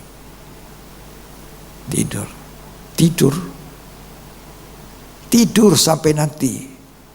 Nafiri ala bunyi, sangka kalah bunyi. Dia bangun, bangkit. Tidak semua orang Kristen bangkit. Ini Kristen sudah bertobat. Dia tidak sempat dibaptis. Tapi dia bertobat. Dia mengakui dosa. Dia dibaharui. Kurang lebih saya dikasih waktu 15 menit. Barangkali saya melayani orang 15 menit. Kapan 15 menit saudara? Kapan 5 menitmu? Jadi kalau kita tidak tahu kapan 15 menit kita, sekarang ini ketika kita dengar firman, kita mau menghasilkan buah kebenaran, buah pertobatan. Orang Kristen tapi tidak ada buah kebenaran, tidak ada buah pertobatan, tidak ada buah-buah yang penguasaan diri. Buah-buah rohnya tidak ada. Ya. Dia selamat. Bapaknya bilang, aku akan jadi orang Kristen yang benar. Tangannya diangkat begini. Sumpah. Habis itu saya sudah tidak tahu. Saya pulang mau makan. Habis makan saya pikir kurang sehat. Ya. Tuhan bilang sama saya, belum selesai urusanmu. Saya bilang, apanya Tuhan? Pergi selesaikan. Dia akan pendatang, sampaikan, tanya bagaimana penguburannya dan sebagainya. Saya balik lagi ke rumah sakit, tidak ada. Sudah dipindahkan ke asrama Papua. Di Papua banyak tambang timah, banyak tambang, kaya. Tapi minus yang rohani. Aku bilang ya, Mau cari kekayaan, tapi kamu kehilangan ini. Mau yang mana?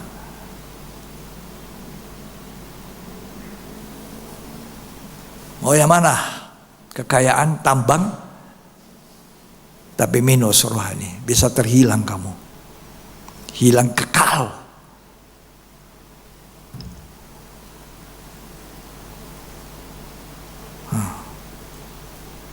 Dia bilang, saya mau bertobat. Luar biasa. Saya tidak tahu orangnya, saya tidak kenal. Tiap hari saudara doa, Tuhan pertemukan saya orang yang saya tidak kenal. Saya mau bersaksi tentang Kristus, tentang hidup kekal. Ini mengumpulkan tuh hidup kekal, bawa kebenaran. Jadikan aku pelayan pendamaian. Buah pekerjaan yang baik. Yang kelima ini, Kolose 1 ayat 9. Kekristenan ada pengalaman dengan Kristus. Ada pengalaman yang kita bisa ceritakan, saksikan. Sebab itu sejak waktu kami mendengarnya, kami tiada berhenti-henti berdoa untuk kamu. Ya. Kami meminta supaya kamu menerima segala hikmat dan pengertian yang benar, Ya. untuk mengetahui kehendak Tuhan dengan sempurna. Ya. Lanjut. Sehingga hidupmu layak di hadapannya, serta berkenan kepadanya dalam segala hal. Ya. Dan kamu memberi buah dalam segala pekerjaan yang baik, dan bertumbuh dalam pengetahuan yang benar tentang Allah. Terus. Dan dikuatkan dengan segala kekuatan oleh kuasa kemuliaannya, untuk menanggung segala sesuatu dengan tekun dan sabar. Ya. Dan mengucap syukur dengan sukacita kepada Bapa, Terus. yang melayakkan kamu untuk mendapat bagian dalam apa yang ditentukan untuk orang-orang kudus di dalam kerajaan terang. Terus. Ia telah melepaskan kita dari kuasa kegelapan dan memindahkan kita ke dalam kerajaan anaknya yang kekasih. Ya. Di dalam Dia kita memiliki penebusan kita, Ya. yaitu pengampunan dosa. Ya. Sekian. Ini ayat 11 dikatakan. Di dalam ayat 10. Ya. Bertumbuh dalam pengetahuan yang benar tentang Allah, dalam pekerjaan yang baik. Kita harus bekerja dengan baik. Apa itu pekerjaan yang baik? Pendamaian. Pelayan pendamaian. Mohonkan Tuhan jadikan aku pelayanan pendamaian. Ini terakhir kita baca 2 Korintus 5 ayat 18. Mari baca. Dan semuanya ini dari Allah, Ya. yang dengan perantaraan Kristus telah mendamaikan kita dengan dirinya, Ya. dan yang telah mempercayakan pelayanan pendamaian itu Ya. kepada kami. Terus. Sebab Allah mendamaikan dunia dengan dirinya Ya. oleh Kristus, Ya. dengan tidak memperhitungkan pelanggaran mereka. Tidak hitung pelanggaran. Jangan kita ingat orang ini salah dulu. Ini orang begini, orang ini begini dulu, begini. Tidak mau berdamai kita. Sedangkan Tuhan itu mendamaikan dirinya dengan kita oleh korban Yesus. Tidak ingat kesalahan kita yang lalu. Kita ingat terus orang. Bahaya itu kalau dengan dia, bahaya dengan pendeta itu, bahaya dengan ini. Saya nggak lihat bahaya asal etikat kita. Semuanya itu bersumber apa kata hatimu, motivasi hatimu itu apa? Itu loh. Kalau motivasimu secocok dengan Tuhan, kau diberkati Tuhan. Tidak ada yang bisa halangi. Ya, terus. Ia telah mempercayakan berita pendamaian itu kepada kami. Iya, terus. Jadi kami ini adalah utusan-utusan Kristus. Iya. Seakan-akan Allah menasihati kamu dengan perantaran kami. Ya. Dalam nama Kristus kami meminta kepadamu, Ya. berilah dirimu didamaikan dengan Allah. Saya berdamai dengan Allah. Dan setiap hari harus ada perdamaian dengan Allah. Begitu ada salah, bicara salah, pikiran salah, mata salah, telinga salah, minta ampun langsung pada Tuhan. Saudara harus sadar bahwa saya hanya diperdamaikan dengan Allah oleh Kristus. Ini satu anugerah. Lalu saya jadi hamba Tuhan, anugerah Tuhan. Kalau saudara tanya saya sekarang, apa sih yang pekerjaan yang paling baik dari Pak John? Pernah jadi pegawai, pernah jadi orang dagang, pernah jadi apa? Saya bilang paling baik, paling senang jadi hamba Tuhan. Apa paling baik? Kalau cucu saya tanya, apa yang paling baik? Jadi hamba Tuhan. Kamu mau? Mau pun belum tentu kalau Tuhan tidak panggil. Ini panggilan kemurahan. Nah, kemudian mendamaikan umat dengan dirinya, mendamaikan diri saya.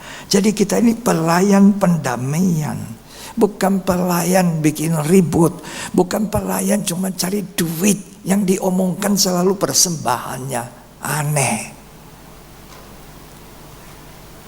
Ya, yang dipersoalkan apa itu persepuluhan, apa itu persembahan. Saya jarang bicara.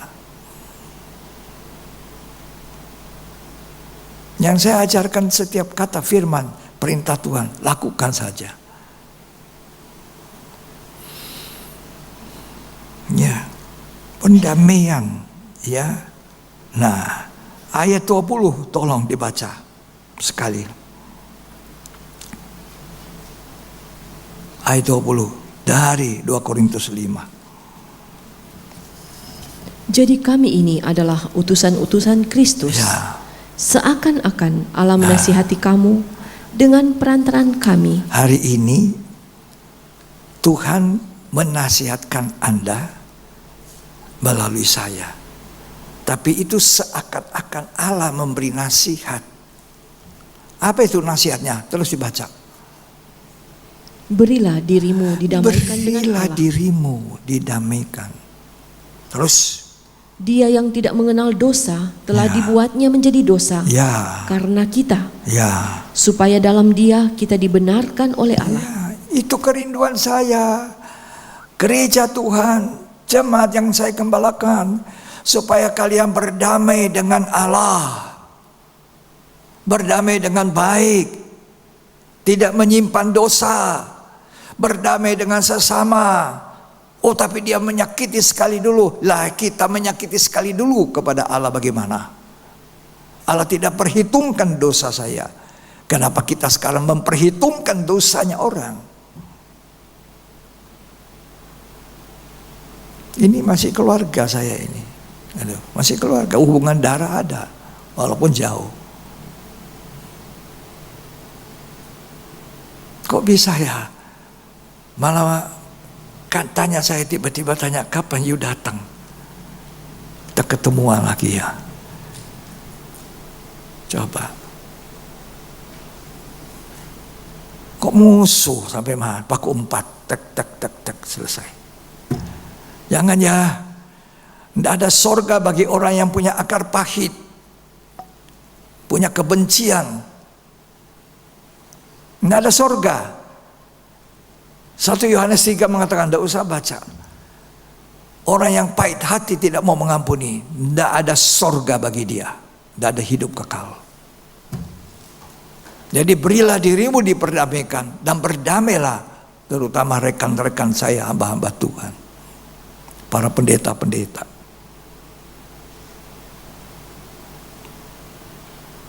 Ya. Jadi orang Kristen dua macam. Pendeta itu orang Kristen dua macam. Berbuah dan yang tidak berbuah. Ya, orang Kristen berbuah dan tidak berbuah. Yang berbuah disucikan, lebih disucikan sampai menjadi serupa Yesus. Yang tidak berbuah potong. Lalu Tuhan kejam? Tidak. Tuhan memberi waktu hidupmu. Bahkan hari ini, jam ini saya katakan, ketika engkau mendengarkan firman Allah itu. Itulah kesempatan bertobat. Kesempatan jadi baik. Kesempatan berdamai.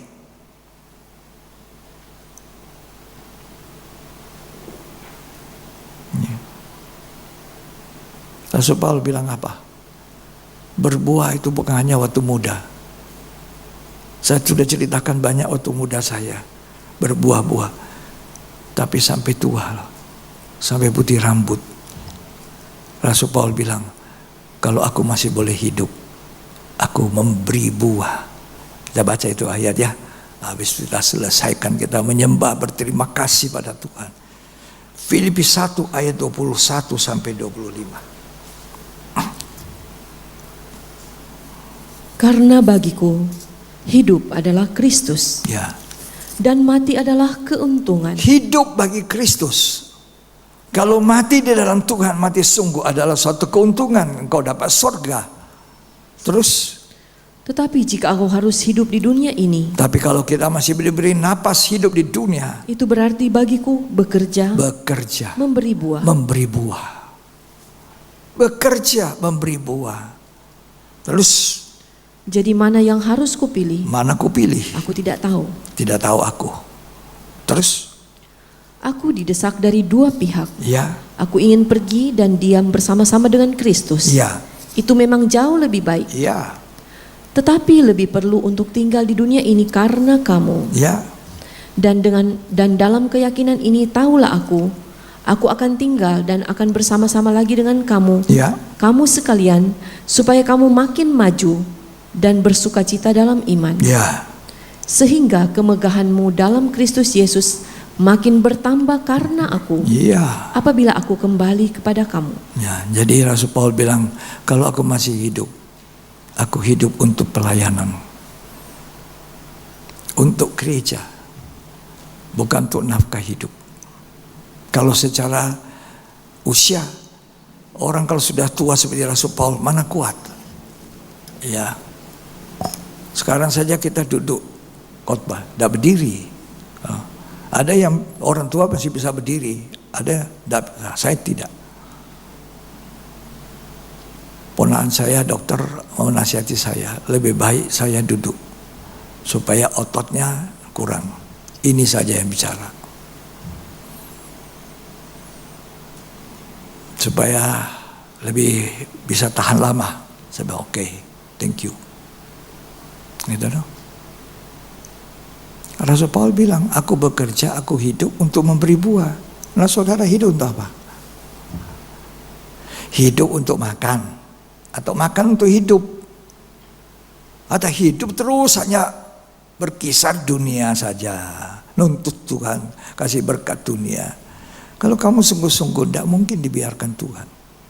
Sampai hari ini, kami sudah berusia tua, anak cucu sudah S2 mau kawin lagi. Tuhan pelihara. Ku tahu dia pelihara saya. Memang kita ada sakit, ada kurang enak, tapi Tuhan pelihara. Yang kasih nafas itu Tuhan. Iya, ku tahu dia pelihara saya. Dengan cinta dan rahmatnya, hidupku sekarang bebaslah. Ku tahu Tuhan jaga saya. Siapa yang jaga kami? Dari muda, dari berpacaran, menikah, anak-anak dibesarkan, anak-anak pergi semua, tidak tinggal pada kami kembali dua. Ada bahasa Belandanya, dari dua kembali dua, masih untung. Karena itu pernikahan, orang yang menikah tidak usah geger-gegeran terus. Syukurlah masih bisa dua, ya kan? Masih ada dua. Ya, jangan geger-gegeran, tonjok-tonjokan, lempar-lemparan. Tidak perlu. Ya, Mike Tyson dengan siapa itu? Muhammad Ali. Alangkah indahnya duduk diam bersaudara. Kesana Allah perintahkan berkat. Soal percaya.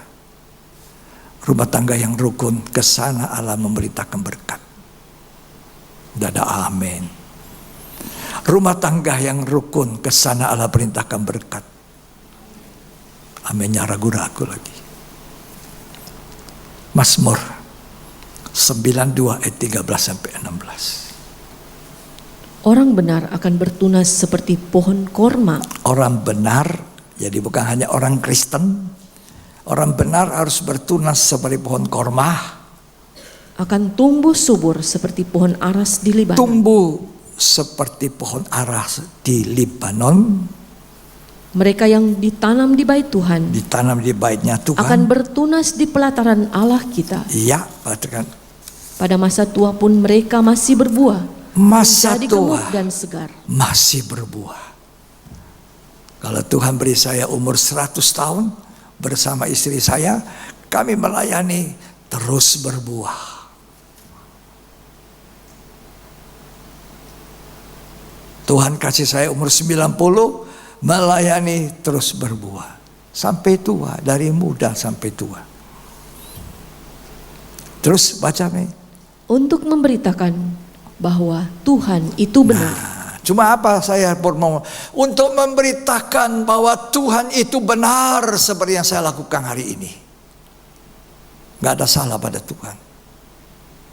Terus Bahwa ia gunung batuku dan tidak ada kecurangan padanya. dia gunung batuku, tidak curang, jangan berbuat curang. Sampai masa tua, gemuk dan segar, terus berbuah. Ya, luar biasa Tuhan kan.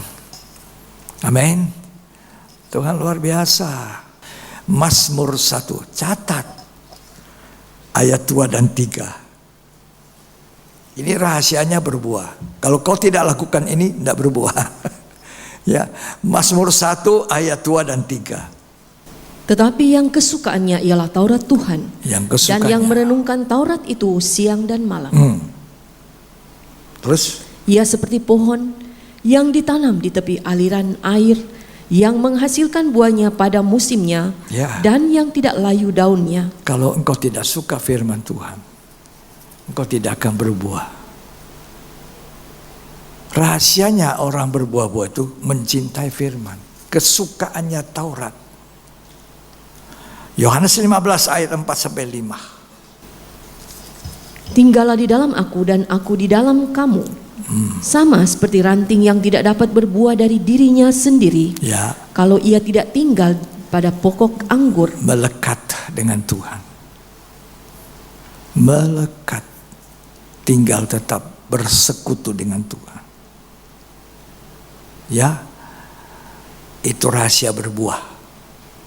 Yang ketiga, Yesaya 32 ayat 15 sampai 17. Sampai dicurahkan kepada kita roh dari atas, Nah, sampai dicurahkan roh dari atas, apa itu? Roh Kudus. maka padang gurun akan menjadi kebun buah-buahan. Iya. Dan kebun buah-buahan itu akan dianggap hutan. Yang belum penuh Roh Kudus, mohon Tuhan penuhi saya Roh Kudus. Karena itu janji Tuhan, jangan tinggalkan Yerusalem sampai engkau dipenuhi Roh Kudus, dan engkau akan menjadi saksi mulai dari Yerusalem. Yerusalem berbicara rumah kita, keluarga, disaksi dulu di dalam. Kemudian pergi ke Yudea, di antara orang-orang Kristen. Ada kesaksian hidup sampai Samaria, bangsa-bangsa lain. Ya, itu kita harus menjadi saksi sampai di ujung bumi. Karena Roh Kudus. Jadi kalau saudara belum dipenuhi Roh Kudus, minta Tuhan, penuhi saya, punya pengalaman bagaimana Roh Kudus memenuhi hidup saya, membaptis saya, mencelupkan saya, sehingga saya tidak kelihatan lagi, cuma Roh Kudus. Di orang Kristen tidak penuh Roh Kudus, tidak ada ya, tidak apa-apa saja, begitulah.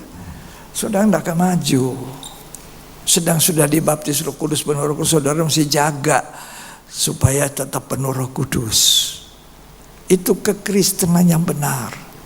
Ini yang saya sampaikan isi hati Tuhan.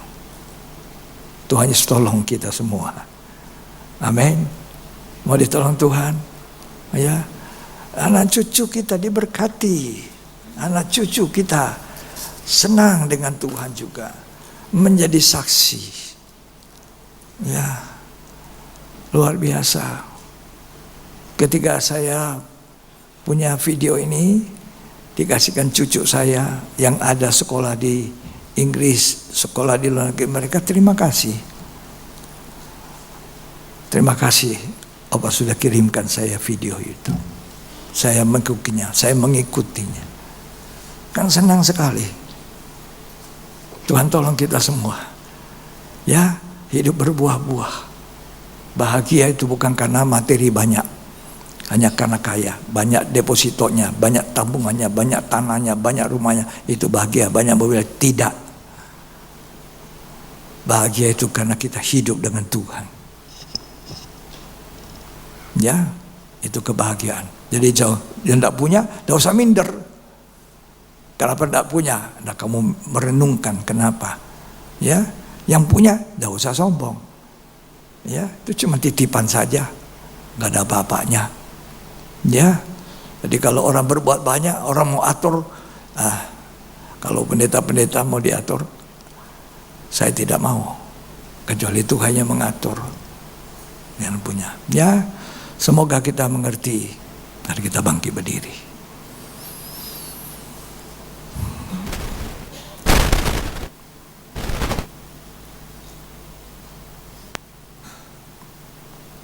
Kita mau menyembah Tuhan. Terima kasih Tuhan.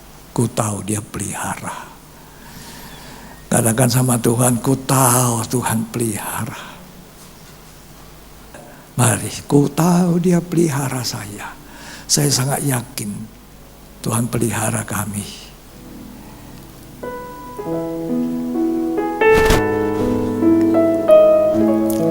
Haleluya.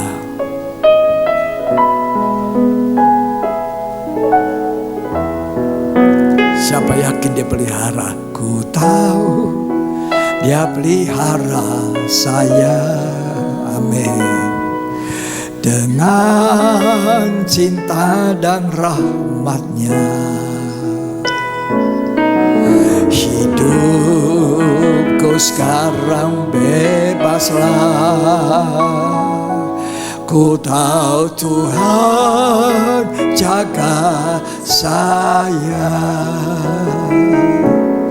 Ku tahu Dia pelihara saya. Dengan cinta dan rahmat-Nya,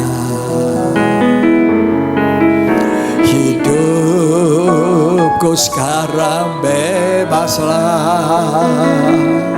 Ku tahu Tuhan jaga saya. Saudara mau dipelihara Tuhan? Siapa yang mau? Angkat tanganmu. Ku tahu Dia pelihara saya. Dengan cinta dan rahmat-Nya, hidupku sekarang bebaslah. Ku tahu Tuhan jaga saya. Ku tahu Dia pelihara.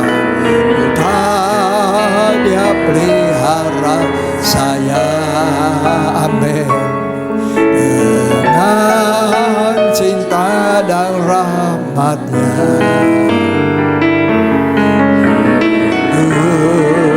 ku sekarang bebaslah. Ku tahu Tuhan jaga saya. Nyanyi saudara, nyanyi, singkat nyanyi.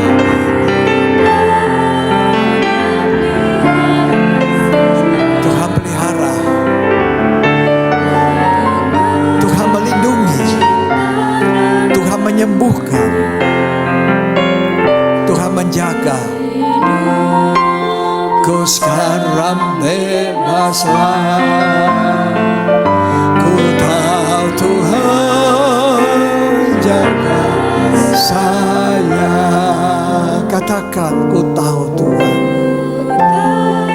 usah hidup khawatir, tidak usah hidup takut.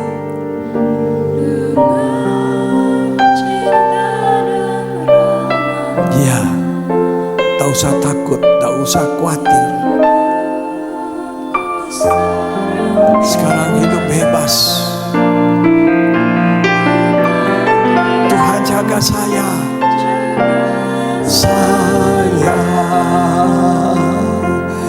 Ku tahu. Kami berdoa, makin tua makin Tuhan jaga. Kata Tuhan, aku gendong kamu. Ramahlah, hidupku sekarang bebas. Bebaslah. Ku tahu Tuhan jaga saya. Sembah Dia yang setia. Tuhan yang setia. Tuhan yang pelihara. Tuhan yang menyembuhkan. Tuhan yang mengadakan dari tidak ada menjadi ada. Hidupku sekarang bebaslah. Allah Jehovah Jireh, Allah Jehovah Rafa, Allah Jehovah Nisi. Dia Allah yang hebat. Dia gendong kita. Ketika kita lemah, Dia gendong. Ketika kita sakit, Dia gendong. Ketika kita dalam percobaan, Tuhan berkata, sampai masa putih rambutmu, aku tidak berubah. Aku gendong kamu. Ada satu orang bercerita, dia mimpi satu waktu. Dia tanya sama Tuhan sebelumnya, Tuhan, katakan di dalam firman Allah, Allah setia menyertai aku selamanya. Allah menyertai aku, tidak pernah meninggalkan. Benarkah Tuhan? Lalu malam-malam itu dia tidur dan mimpi. Dia mimpi berjalan bersama Tuhan, bergandengan tangan. Tapi tiba-tiba di jalan yang berbatu-batu, yang terjal, yang licin, yang berkelok-kelok, yang sulit untuk dilalui, aku lihat cuma ada 2 tapak kaki. 2 tapak kaki.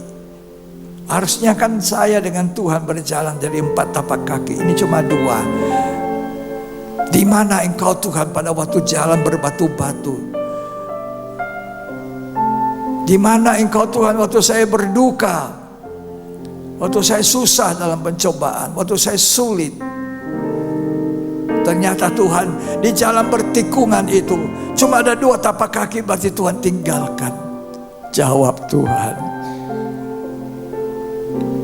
Waktu jalan yang berbukit-bukit, berbatu-batu, yang licin, yang kecil, engkau tidak melihat tapak kakimu, bukan? Yang kau lihat itu adalah tapak kaki saya. Karena engkau waktu itu ku gendong. Jadi waktu kita susah, Tuhan gendong. Betapa baiknya Tuhan. Kita tidak jalan sendiri waktu kita sakit, Dia gendong.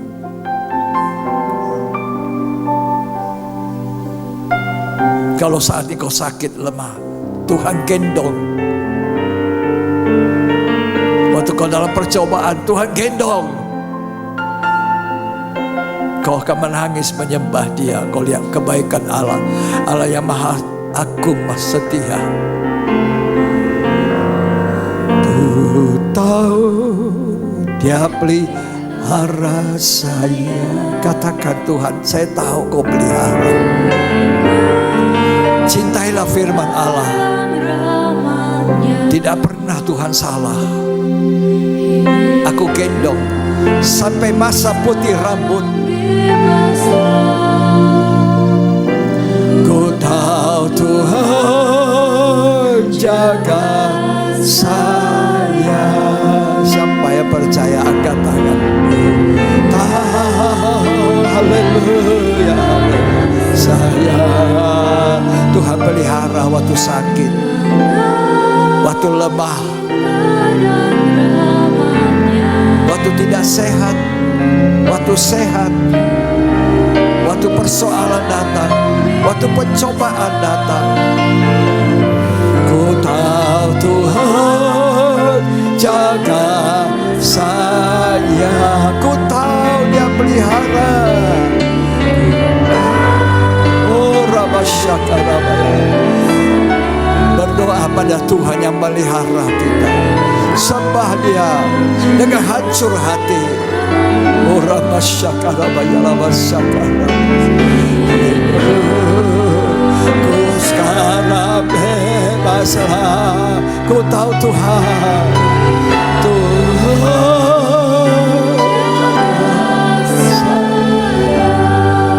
saya beri kesempatan saudara bercakap dengan Tuhan, menyembah Dia dengan hancur hati, karena terlalu baik Dia. Biarkan musik nangis di hadapan Tuhan sekarang. Betapa setianya Tuhan. Waktu kamu sakit Tuhan sembuhkan. Silahkan. Ya, jangan ditahan. Tangisan untuk menyembah Tuhan. Waktu sakit Tuhan sembuhkan. Waktu lemah Tuhan kuatkan. Ya.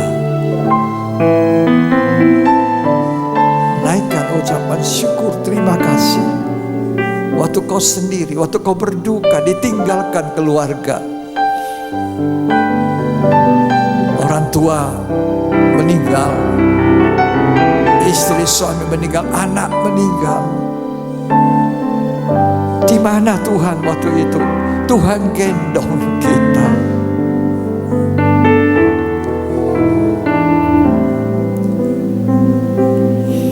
Terima kasih Tuhan. Haleluya, haleluya. Haleluya, haleluya. Tuhan Yesus baik bagi kami. Biar Engkau besar, haleluya. Biar Engkau dimuliakan Tuhan. Biar Engkau yang besar. Terima kasih Tuhan. Terima kasih untuk firman-Mu. Terima kasih untuk firman menghibur kami, menguatkan kami, memelihara hidup kami. Ketika suami meninggalkan istrinya, dia jadi janda seorang diri.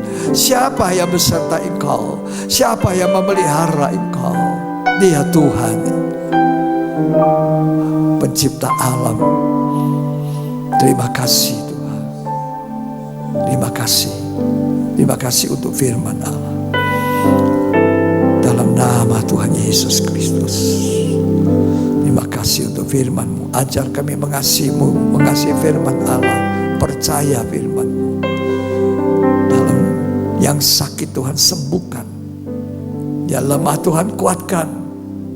Yang susah Tuhan hibur. Dalam nama Yesus Kristus. Amin. Kami memuji kebesaran-Mu Tuhan.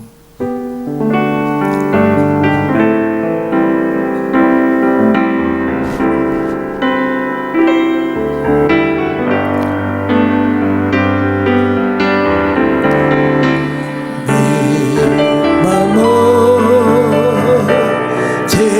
kebesaran-Mu.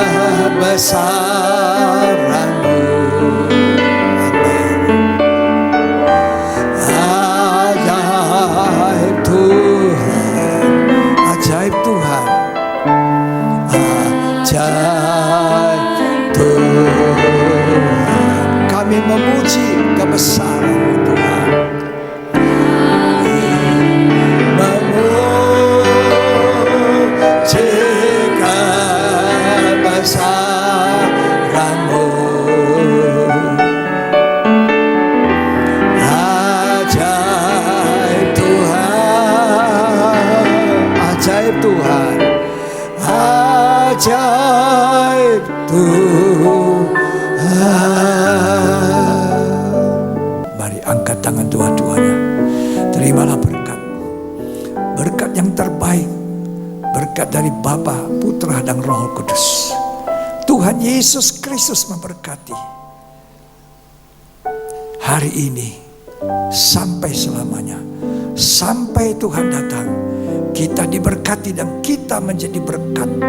Terimalah berkat itu dalam nama Tuhan Yesus Kristus yang diberkati Tuhan. Mari sama-sama katakan amin. Tepuk tangan bagi Tuhan.